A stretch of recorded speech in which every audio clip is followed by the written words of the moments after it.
I have to accept anxiety to overcome it. But how do I accept anxiety? It's a question I get asked all the time.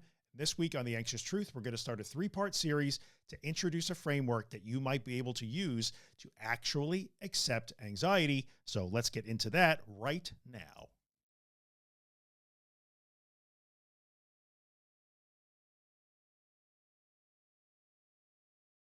Hello, everybody. Welcome back to The Anxious Truth. This is episode 309 of the podcast, recorded in January of 2025. In case you are listening from the future, I am Drew Linsalata. I am a therapist practicing under supervision in the state of New York, specializing in the treatment of anxiety and anxiety disorders. I am a former sufferer of anxiety disorders for many years of my life, on and off, but better now, a podcaster and author on the topic, psychoeducator, advocate, and general anxiety nerd. So welcome to the podcast. Today, we're going to talk about the subject of learning exactly how to accept anxiety, because this is a really difficult one, right? How do I accept anxiety? How do I willfully tolerate it? How do I float? How do I surrender? There are still no steps to this, but we can start to really look at a framework that you might be able to use to sort of get into it. Of course, if this is the first time listening or watching The Anxious Truth, welcome. I'm glad you're here. Of course, if you are a returning viewer or listener of the podcast, welcome back. I'm always glad that you're here every week, giving me your time and attention. And if you are listening to the podcast or watching on YouTube, I don't know, maybe if you really dig it, maybe consider hitting the subscribe button and hitting the notification bell so that you know when I upload new content. Like the video, maybe leave a comment, you know, all the stuff. It helps out the channel. It helps me out. It helps more people get the information that they're looking for to try to get better. So yeah, if that is something that you could do, that would be awesome. So let's talk about, how do I accept anxiety? Most people are going to want to know, what are the steps that I use to accept anxiety or float through it or surrender to it or willfully tolerate it? Well, really, there are no actual steps. There are no steps for this. Step 1, do this. Step 2, do that. Unfortunately, we don't have steps to give you, but we can look at general frameworks. One of the frameworks that I often use as a therapist and in the work that I do is acceptance and commitment therapy. Now, I'm a big ACT fan. I use principles of ACT. I use principles of metacognitive therapy. Basically, we're looking at the third wave empirically supported versions of CBT that are used so successfully around the world for a long time, with a lot of data behind it, to treat anxiety disorders like the problems we talk about here on this YouTube channel or on this podcast: panic disorder, agoraphobia, OCD, health anxiety, social anxiety. We're looking for third wave empirically supported CBT derivatives that we know work really well in these particular contexts. That's what we're going to rely on. We're going to rely specifically on ACT, acceptance and commitment therapy. And one thing that we have to remember about third wave modalities like ACT is that they are not only acceptance-based treatments, they are mindfulness-based treatments. There's a big mindfulness component in the third wave. And the most effective treatments we have for anxiety disorders, there really is a big mindfulness component. And it's like that in almost all of the third wave treatments. So this isn't necessarily specific to just ACT, acceptance and commitment therapy. Now, in ACT, as it was designed and created by Dr. Stephen Hayes, and if you guys have not seen the interview that I did with Stephen Hayes on the Disordered podcast, you should check it out. Stephen Hayes built something called the ACT hexaflex into the treatment, into the theory that underlies ACT, into the framework. The hexaflex gives you sort of 6 points, hex 6. It gives you sort of 6 points to work on when you're working with a client in therapy using ACT. But it's a little bit complicated. And even Stephen Hayes himself, a self-described like behaviorism and cognitive science nerd, which I totally respect because I'm kind of that way too, even says that it's kind of complicated. But then in the more practical side, we have Dr. Russ Harris, and we also had Russ Harris on Disordered. You should check that out. He's the guy that wrote the book, The Happiness Trap. Russ has a really great YouTube channel. He's very well known for putting ACT principles into very accessible, friendly kind of ways. He took the ACT hexaflex and simplified it into 3 steps that he calls the ACT triflex. And in this 3-part series that we're starting today on episode 309 of the podcast, we're going to look at the first point in the ACT triflex. Dr. Harris says, get present. The other 2 are open up and do what matters. If we look at these 3 three steps, if you will, even though they're not steps, I'm going to use the word. If we look at the three principles of Russ Harris's ACT triflex, get present, open up, and do what matters, we can kind of put these together and say, well, this is how we accept, surrender, or willfully tolerate anxiety, panic, scary thoughts, intrusive thoughts, that sort of stuff. Today, we're really going to focus in episode 309. We're going to talk about the first part of Russ's ACT triflex, which is get present. What does it mean to get present? Because I think that's sort of the first part of what we got to look at as we get into this, and we can really start to learn how to, tolerate, how to surrender to, how to accept anxiety. So we're going to talk today about get present. But before we get into get present, I just want to give you guys a quick reminder that The Anxious Truth is more than just this podcast episode. It's more than just this YouTube video. There's a ton more resources on my website at theanxioustruth.com, including all the social media content, the previous podcast episodes, the books that I've written, low cost workshops, and courses. So if you are digging what you see here today on the podcast and you want more information, more resources to deal with your anxiety recovery, go check out my website at theanxioustruth.com. Yeah, there's a lot there. So go check it out. Avail yourself of all the stuff, especially the stuff that's free. There's no reason not to get it, right? So let's get back to the ACT triflex, the first part of it, get present, and how that relates to how we can learn to accept anxiety.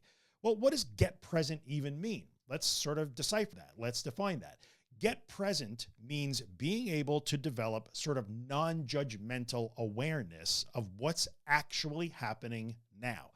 What's actually happening right now? The word actually I picked specifically and on purpose because what is actually happening right now?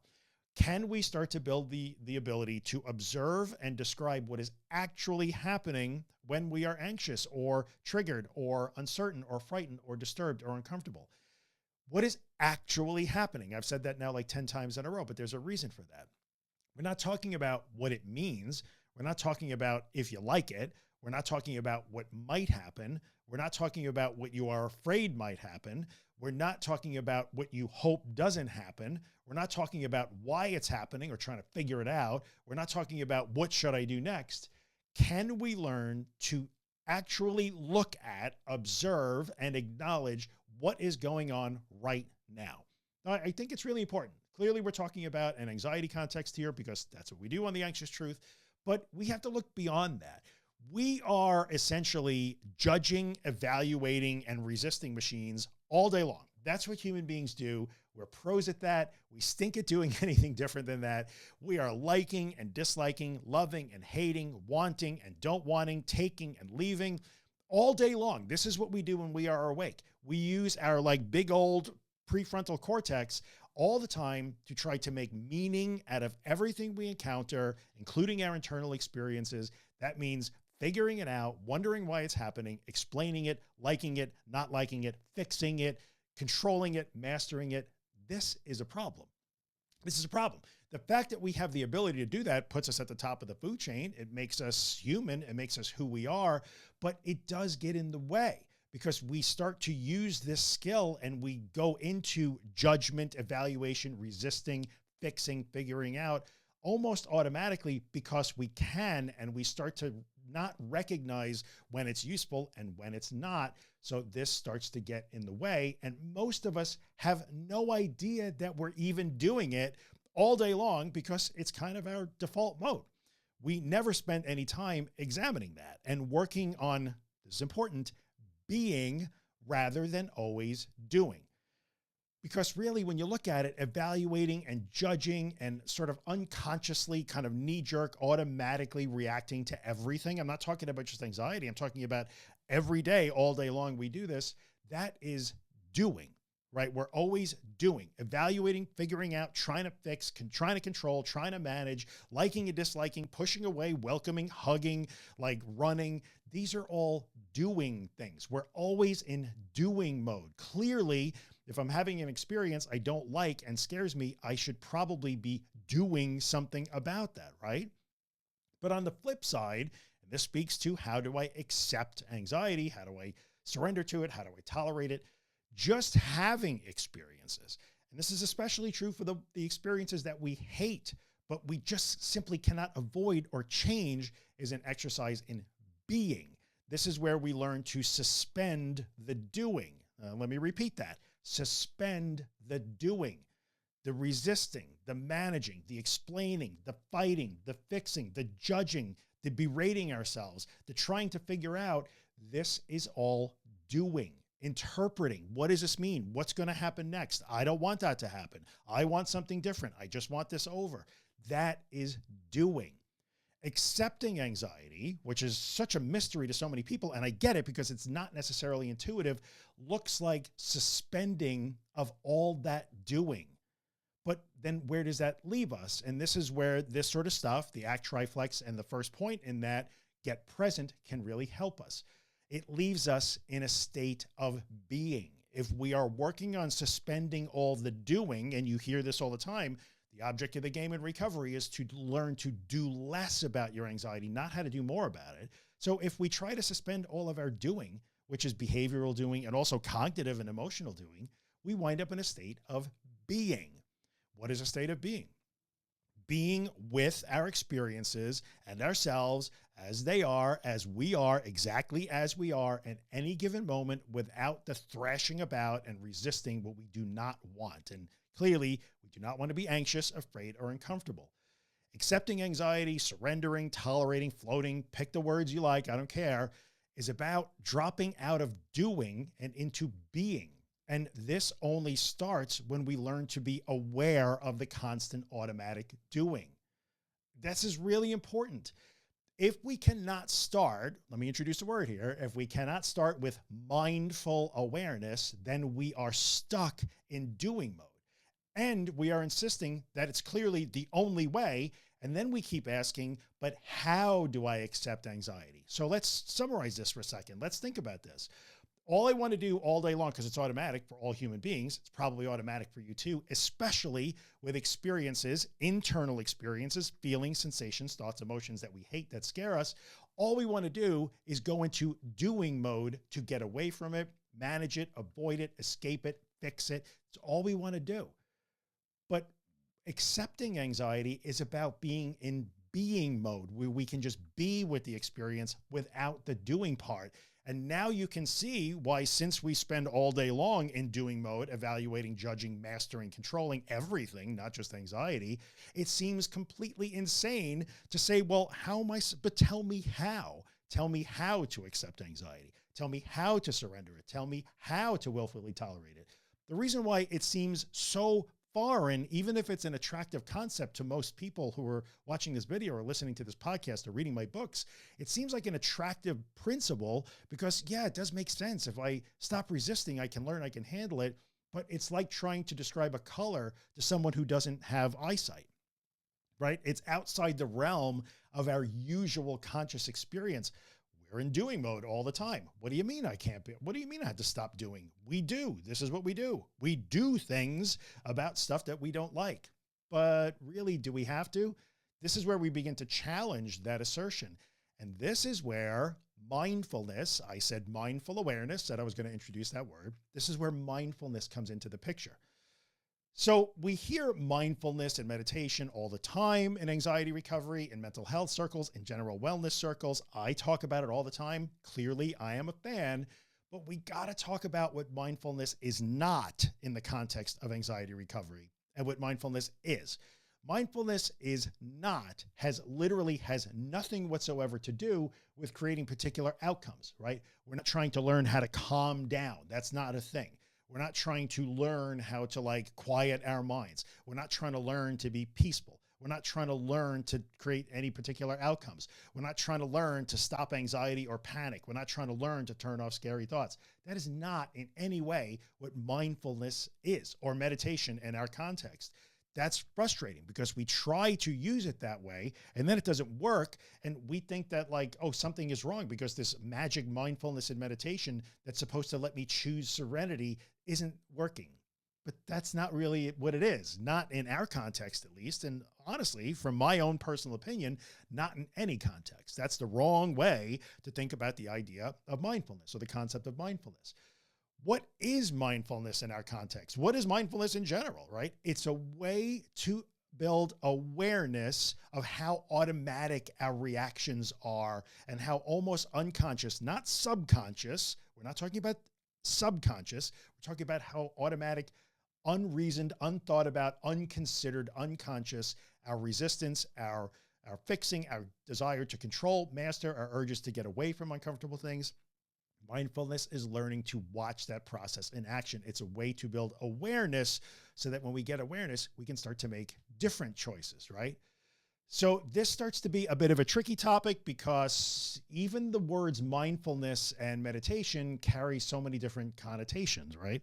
Like people say that it sounds like a very spiritual thing. And in certain instances, it might be a spiritual thing for some people, but that isn't necessarily automatic. We're not automatically trying to go for spiritual things. It's this must be a calming thing, right? This is how we learn how to calm down. This is how we learn how to create a quiet mind. This is how I create particular outcomes in my life, like peace and serenity and like Zen and happiness. They're techniques, right? Like these are techniques for feeling better, right? Isn't that what mindfulness is and meditation? These connotations, it's important to address those connotations, right? But in our context, if we want to take the mystery out of all of this and we want to sort of apply mindfulness in a practical way in anxiety recovery, we got to kind of pare all that down, right? We have to understand that there's a reason why people do think of those connotations when they hear those words, or maybe they interpret them that way. But we have to kind of get right directly to the crux of it, which is forget all that other stuff. We just want to go to the observing and being aware part, because that's the part that has to come first. Even if you insist that you want meditation and mindfulness to create a particular state, a particular outcome of calm or peace or serenity or happiness, if you don't start with the observing and awareness part, you're not going to get there, and it's going to be really frustrating. So using mindfulness in the context of anxiety disorder recovery is about developing an awareness and an ability to observe your experiences, including your own feelings, thoughts, bodily sensations, and sort of automatic drives, all the internal stuff, right? We learn about mindfulness and we practice mindfulness so that we can start to see this machine working. And if you're a therapy client of mine and you're listening to this or watching this, yes, I'm going to talk about watching the machine. You guys have heard this before. We have to see that machine working. We have to see it turn on. We have to see it in action before anything can change in a meaningful way. It is the observing and awareness and acknowledging part. That's what we mean by practical mindfulness in the context of anxiety disorders and in the context of learning how to accept anxiety or surrender to it or willfully tolerate it or whatever. So when Dr. Harris, from Russ Harris, says get present as the first part of the ACT triflex, like here's these 3 steps that we can use, practical steps, this is what he's talking about, right? Can you learn to be aware and observe what is happening when you are anxious? Can you first just look at and describe the experience? Can you do that? For instance, you might say to yourself, my heart is pounding. I am sweating. I'm having really loud thoughts about self-harm, or maybe I'm having loud thoughts about being a bad person. I am upset. I am afraid. I am frightened. I am disturbed. I am uncomfortable. These are observations, right? Those are just observations and acknowledgments. This is what's happening right now. Get present. What is happening right now? That's actually happening. I'm having thoughts. I'm having emotions. I'm having bodily sensations. That's what's happening. You know what else are observations? I'm having thoughts about running out of this birthday party. I'm feeling unsafe. I am experiencing an urge to a place that feels safer. I am having the urge to argue with these scary thoughts. I'm having the urge to fight this and try to make it go away. Those are also observations because those things are happening.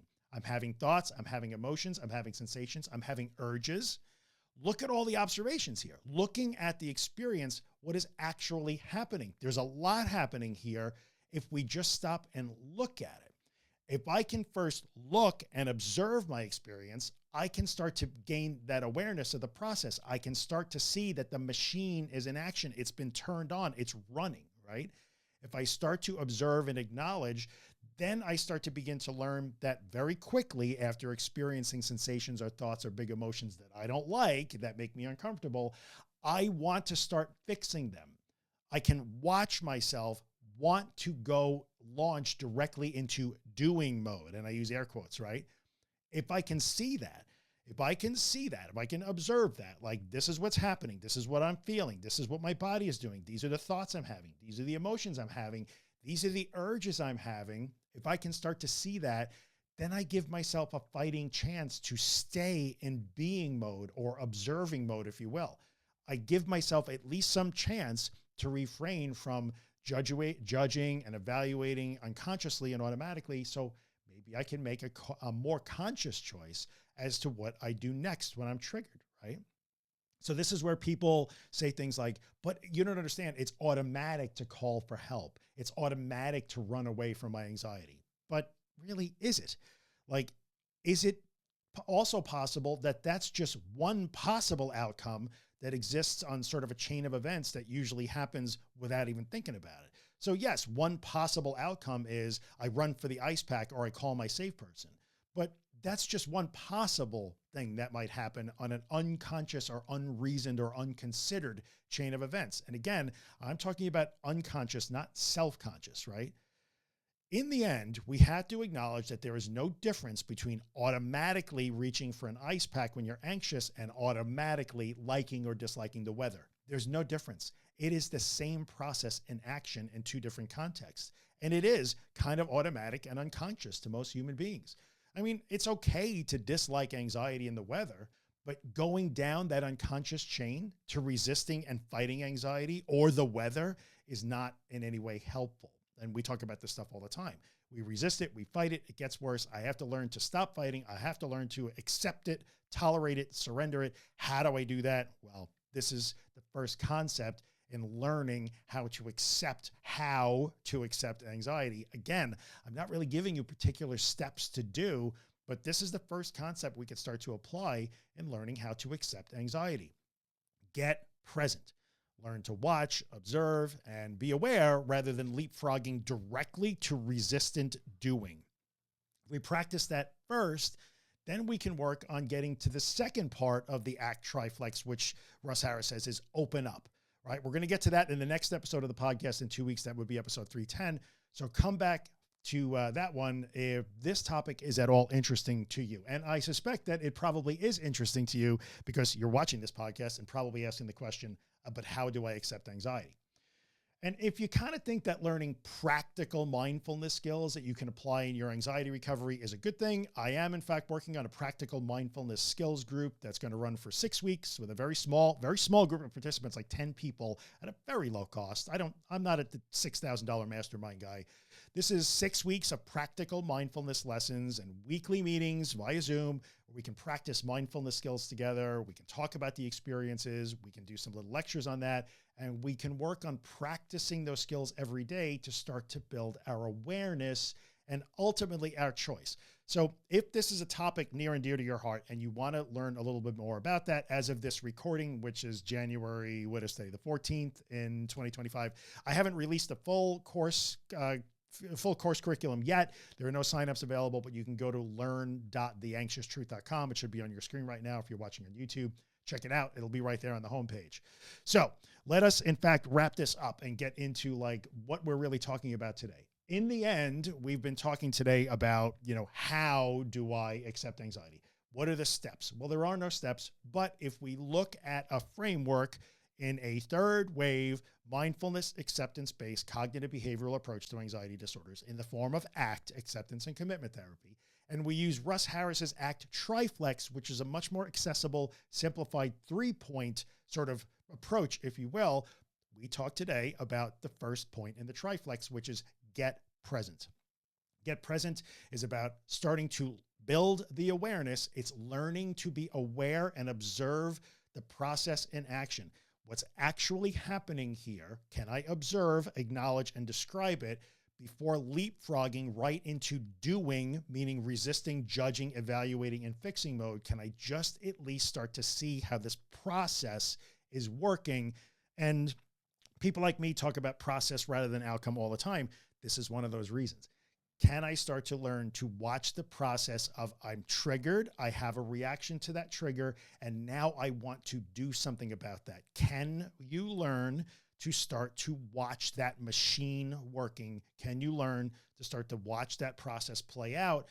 And that gives us a chance to say, you know what, automatically resisting, running, avoiding, calling for help, going for my like safety devices or my coping mechanisms. That's one possible outcome. Maybe there are others. Maybe it's just that I'm not really able to think about it because I just leapfrog right into doing mode, because that's what I do all day long, every day, because that's what every human being does all day long, every day. And then when we go to part 2 of the series, we'll look at the next point of the ACT triflex, which is open up. And that's where we start to say, okay, if I'm aware of the way this machine is working, and I'm aware that like that running for those ice packs, for instance, is one possible outcome, what are other possible outcomes? Now that I can see the mechanism, the machine, the process in action, now do I get to make a little bit more of a considered choice? And you know what? We'll talk about this next time, but if you do decide that, okay, I do in fact want to go get the ice pack, at least you have given yourself a chance to actually consider that and make a conscious decision to do it. This is what I actually want to do right now, but I know that I'm doing it. I'm not doing it unconsciously or without consideration. I've literally thought about it for a few microseconds and I've decided to get my ice pack. Cool. Isn't that better than just automatic? So if we want to learn to accept anxiety, we got to start with this thing first. Yes, this is a practical application of mindfulness in the way that we know it best in anxiety recovery.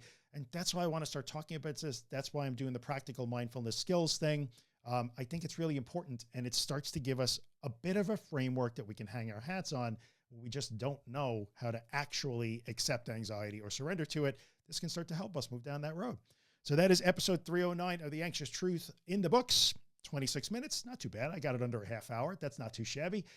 If you are listening to the podcast on Apple Podcast or iTunes or Spotify, or a place that lets you rate or review, please leave a 5-star rating if you dig it. And if you really dig it, maybe write a review, because it helps more people to find the podcast, and then more people get help, which is why I do this to begin with. Always a good thing, right? So if you are watching, of course, on YouTube, then feel free to subscribe to the channel, maybe like the video, leave a comment, you know, all of the things, hit the notification bell so that you know when I'm uploading new content. That's always a good thing to do. And yeah, I'll remind you about my practical mindfulness course. If you want to check it out, that is at learn.theanxioustruth.com.